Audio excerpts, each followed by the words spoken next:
Howbeit, when he, the Spirit of truth, is come, he will guide you into all truth. For he shall not speak of himself, but whatsoever he shall hear, that shall he speak. And he will show you things to come. He shall glorify me, for he shall receive of mine, and shall show it unto you.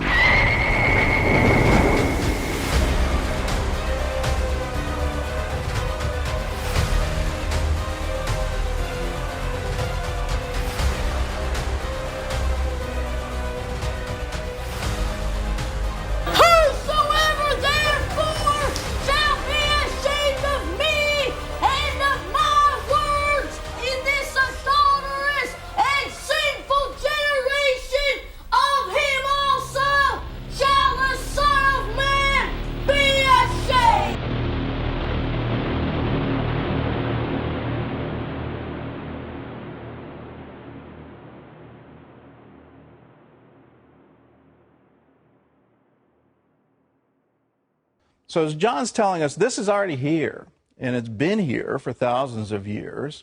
And how do you recognize when someone has this spirit, someone who acts as one of the many antichrists?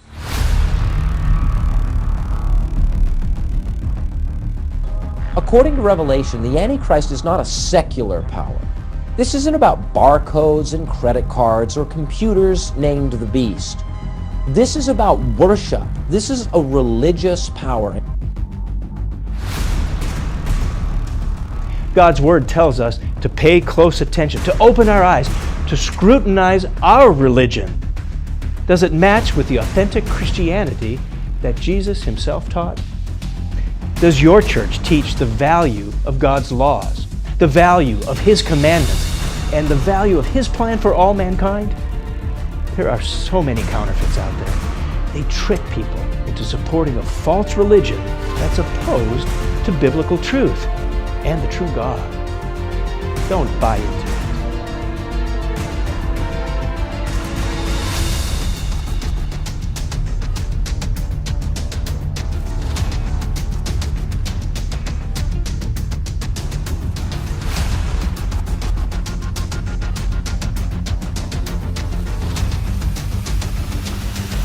Now, what does it mean?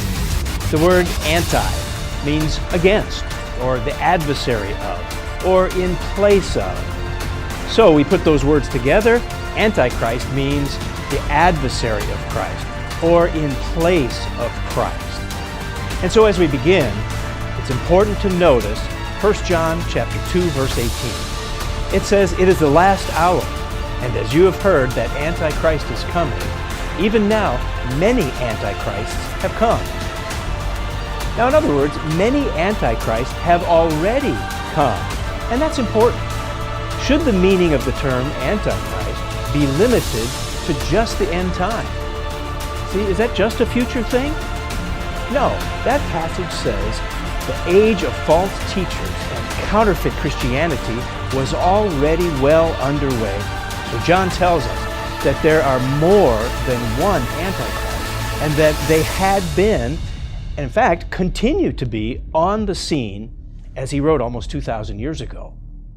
Now, did you notice something else about that passage? John also talks about one specific antichrist. He wrote, "You have heard that Antichrist is coming." He uses the singular word Antichrist. Now, it's important to note that when the word Antichrist is singular, it seems to point to the fact that this Antichrist represents an individual person, one specific individual. Now, we'll talk about that more in just a moment. Some have speculated that Antichrist had become the popular terminology for what this Bible prophecy talks about. Let's notice it. "Let no one deceive you by any means, for that day of Christ's return will not come unless the falling away comes first, and the man of sin is revealed, the son of perdition, who opposes and exalts himself above all that is called God." The word translated opposes literally means to be against, or contrary to, or anti. So no wonder this man of sin is mentioned here. Now, most often, he's the one associated with the Antichrist. This false prophet, this son of destruction, is a deceiver. He's a liar, a fraud. Get this, he masquerades as a true minister. Seems good, seems right, seems religious, but it's all deception. And all that dwell upon the earth shall worship him, whose names are not written in the book of life of the Lamb, slain from the foundation of the world. Every spirit that does not confess that Jesus Christ has come in the flesh is not of God. And this is the spirit of Antichrist, which you have heard was coming and is now already in the world. And is now already in the world. And is now already in the world. And is now already in the world. And is now already in the world.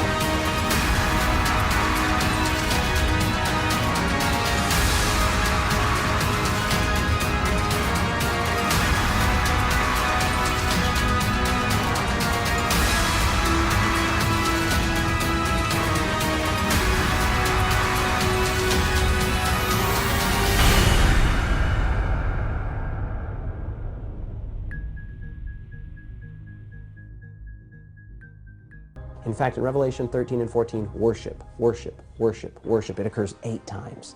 And so worship is obviously a factor here. You're given very specific details about it, a time frame about it. It's a blasphemous power, blasphemous power, blasphemous power.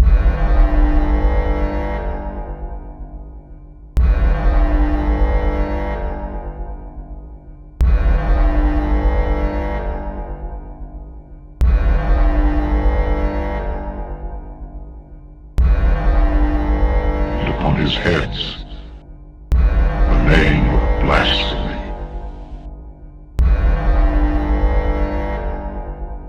Now coming back to Daniel and Revelation, what does it mean then to blaspheme God? It means to put yourself in the position of God and do things that are the absolute prerogatives of God, like forgiveness of sins. Here we have a very concise and very powerful and helpful biblical definition of blasphemy. To claim to be able to forgive sins without the corresponding right to forgive sins, and that right, of course, is God's alone. Second, biblical definition, again, very concise and very reasonable definition of blasphemy. To claim to be God.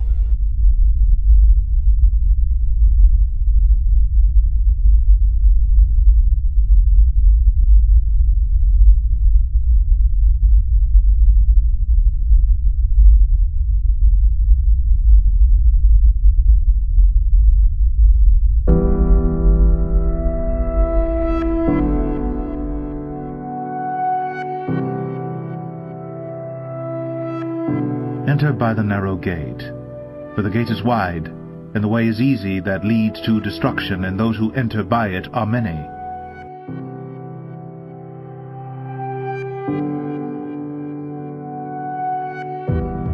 Then Jesus said to his disciples, I tell you the truth, it is hard for a rich man to enter the kingdom of heaven.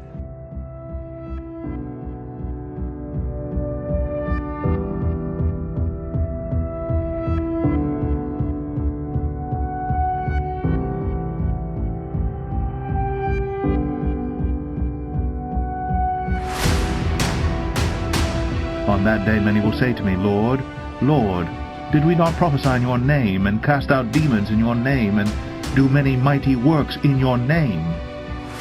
And then will I declare to them, I never knew you. Depart from me, you workers of lawlessness.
Let no one deceive you by any means, for that day of Christ's return will not come unless the falling away comes first, and the man of sin is revealed. The man of sin is revealed. The man of sin is revealed. The son of perdition, who opposes and exalts himself above all that is called God. According to Revelation, the Antichrist is not a secular power. This isn't about barcodes and credit cards or computers named the beast. This is about worship. This is a religious power. God is not trying to pick on anyone, but He's simply telling us that there is a religion that multitudes are following that is not adequately reflecting who God is.